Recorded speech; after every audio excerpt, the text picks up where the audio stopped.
प्रिय विद्यार्थियों, आज हम क्रैमर के नियम के कुछ उदाहरण हल करेंगे। क्रैमर के नियम के द्वारा रैखिक समीकरण हल किए जाते हैं। जैसे कि यहाँ पर 3 समीकरण दिए हुए हैं। x + y + z = 9, 2x + 5y + 7z = 52, 2x + y - z = 0। यहाँ पर 4 सारणिक बनते हैं। सारणिक A, सारणिक A1, सारणिक A2 और सारणिक A3।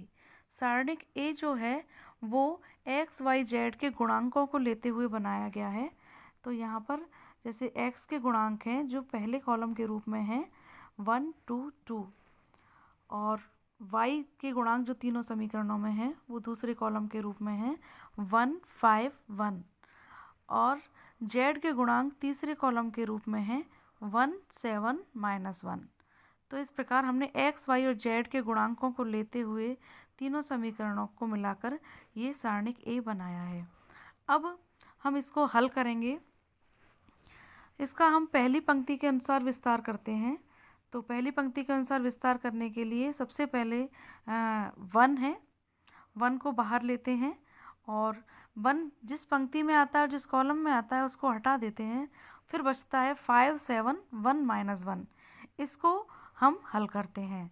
तो ये आता है 5 × -1 - 7 × 1। इसी तरीके से हम, क्योंकि प्रथम पंक्ति के अनुसार हल कर रहे हैं, तो दूसरा अक्षर 1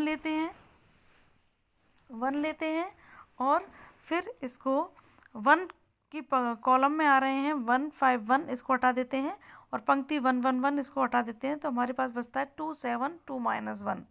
तो इसको हम हल कर लेते हैं। इस तरीके से हल करते हुए प्रथम पंक्ति के अनुसार इसका हल किया जाता है सारणिक का, और हमारे पास -4 आंसर आता है। सारणिक A1 अब बनाते हैं। सारणिक A1 बनाने के लिए हम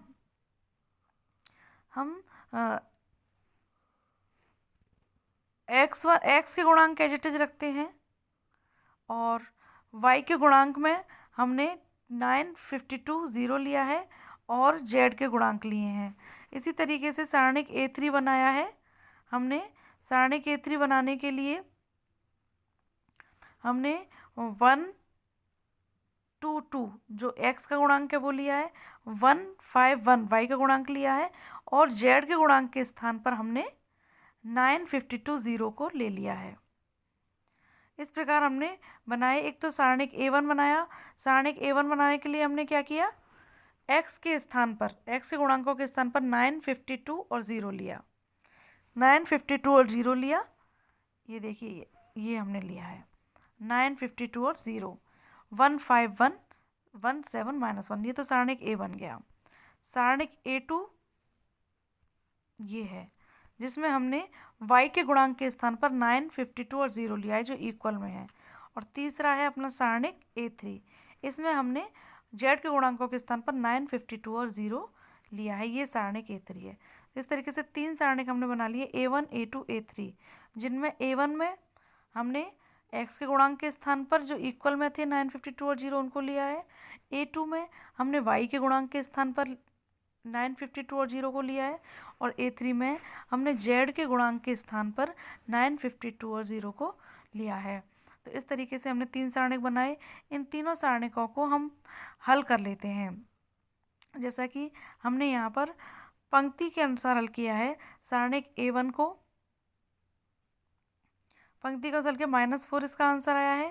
सारणिक A2 को तृतीय पंक्ति के अनुसार विस्तार किया है तो इसमें -12 आंसर आया है। और सारणिक A3 को हमने तृतीय पंक्ति के अनुसार विस्तार किया तो -20 आंसर आया है। अब जैसे हमें x की वैल्यू निकालनी है तो हम सारणिक A1 में सारणिक A का भाग दे देंगे। तो सारणिक A1 का आंसर जो हमारे पास आया था वो -4 है और सारणिक A का आंसर आया था -4, तो हमारे पास आता है 1। x की वैल्यू आती है 1। इसी तरीके से हम y की वैल्यू निकालने के लिए सारणिक A2 में सारणिक A का भाग देंगे और z की वैल्यू निकालने के लिए सारणिक A3 में सारणिक A का भाग दे देंगे।